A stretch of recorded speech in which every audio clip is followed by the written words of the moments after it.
हजारीबाग जिला अंतर्गत बड़कागांव प्रखंड में चट्टी बरियातू कोल माइंस चालू कराने को लेकर एनटीपीसी कंपनी और स्थानीय रैयतों के बीच विवाद के बाद रैयतों ने एनटीपीसी कंपनी का जोरदार विरोध कर दिया और उन्हें कोल माइंस का उद्घाटन करने नहीं दिया।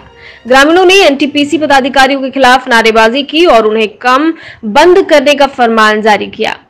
मामले को लेकर मंगलवार को हजारीबाग जिला समाहरणालय में बड़कागांव विधायक कमल प्रसाद, उपायुक्त नैन्सी सहाय, एसपी मनोज रतन चौथे, अपर समाहर्ता राकेश रोशन और चट्टी बरियातू कोल माइन से प्रभावित सैकड़ों रैयतों ने बैठक की।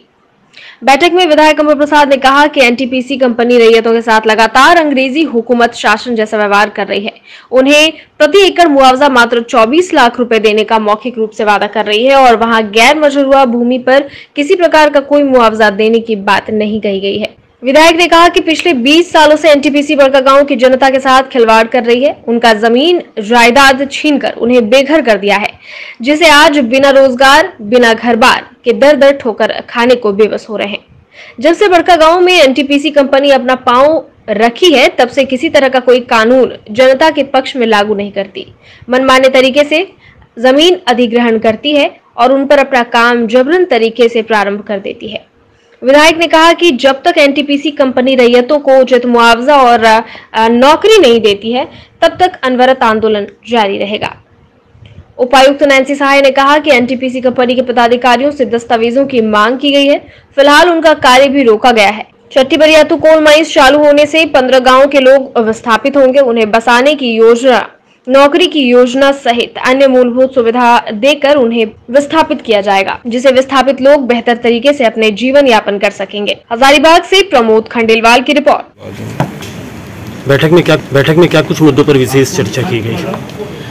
देखिए, आज हम लोग ने चट्टी बरियातू कोल प्रोजेक्ट जोर से मैडम प्लीज माइक में बोला माइक में प्लीज। आज हम लोग ने चट्टी बरियातू कोल प्रोजेक्ट के लिए एक विचार विमर्श हेतु हमने बैठक की थी, जिसमें माननीय विधायक बड़कागांव, हमारे सभी जिला के पदाधिकारीगण, हमारे राजस्व के पदाधिकारी, एनटीपीसी के ऑफिशियल्स, सभी लोग उपस्थित थे।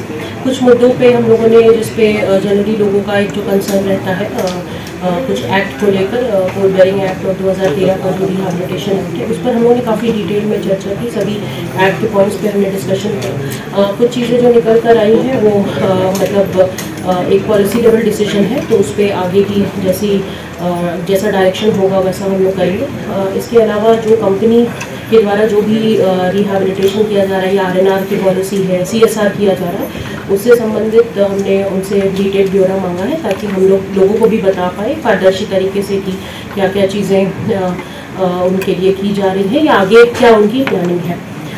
इसके अलावा कुछ और मुद्दे उठाए गए वहाँ के विकास से संबंधित। वहाँ पे कुछ वनरेबल सेक्शन के लोग हैं, बेघर जाति के लोग हैं, आदिम जनजाति के लोग हैं, उनके लिए हमने स्पेशल प्लान उनको बनाने के लिए कहा है। और साथ ही साथ हम लोग की ये कोशिश है, बैठक का ऑब्जेक्टिव यही था कि जितने इश्यूज़ हैं लोगों के, जो कंसर्न्स हैं, उस पर हम लोग आगे उसको कैसे हम लोग को सॉल्व करना है, और हम लोग आने वाले समय में भी ये वाली बैठक हम लोग काम करिए। कोई कागज नहीं है, कितना अवार्ड हुआ है, कितना कुछ भी नहीं बताइए, इसलिए हम लोग कुछ नहीं बता सकते। पर एक गांव पदाधिकारी थे, कंपनी के सारे पदाधिकारी थे, जितने भी कॉन्ट्रैक्टर हैं जिनको काम दिया गया है, सारे पदाधिकारी ब्लॉक से लेकर जिला तक सब थे। और यही बात हुआ है कि किस नियम के तर्ज पे लोग काम कर रहे हैं। लोगों को कुछ नहीं पता उनका क्या मुआवजा होगा, क्या नौकरी का प्रावधान है, क्या पुनर्वास, पुनर्नीति जो भी है इनका, या फिर लोगों को किस तरह से ये लोग क्या बेनिफिट्स दे रहे हैं वहाँ पे लैंड एक्वायर करने के क्रम में। कोई कॉलोनी नहीं बना है अभी तक, और बेघर लोग रह रहे हैं। बेघर लोग का क्या मतलब प्लान है, उनका भी एक अलग से एक्ट होता है उनके इंटरेस्ट को प्रोटेक्ट करने के लिए। तो बहुत सारा चीज़ है, FRA भी फर्जी है, वो भी चीज़ हम इशू उठाएं कि ये लोग कोई ग्राम सभा नहीं की है आज तक, और किस तरह से ये लोग फर्जी ग्राम सभा का पेपर जमा किए। हमने बहुत सारे दस्तावेज उनको लिखवाए हैं, मंगवाए हैं, जो कि 1-2 दिन में मिल जाएगा। और हमारे बातों से हर कोई जिला प्रशासन से सभी लोग सहमत थे, और उन्होंने भी कागज मांगा है।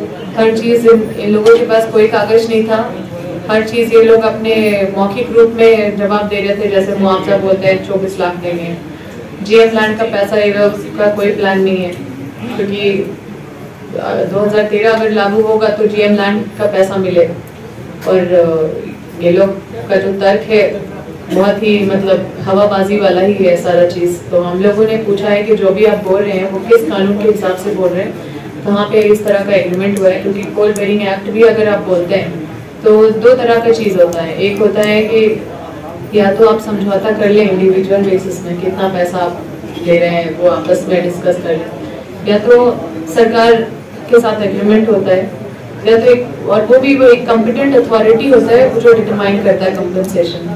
लेकिन इस तरह का कोई भी चीज़ नहीं हुआ है। और एक कोल मिनिस्ट्री ऑफ इंडिया का एक नोटिफिकेशन है जिसमें साफ साफ स्पष्ट लिखा हुआ है कि अगर 2015 के पहले अगर कोई भी कंपनसेशन डिटरमाइन नहीं हुआ है कॉम्पिटेटिव अथॉरिटी के द्वारा, तो फिर मतलब 2013 लागू होगा। तो वही चीज अभी देखेंगे, उन लोग डॉक्यूमेंट कुछ लेके पैसे को क्या बांटते हैं लोग, कुछ लोगों का सहयोग लेने के लिए गलत तरीके से। तो उस पर अभी इंक्वायरी होगा और डीसी मैडम का आदेश उस पर हुआ है।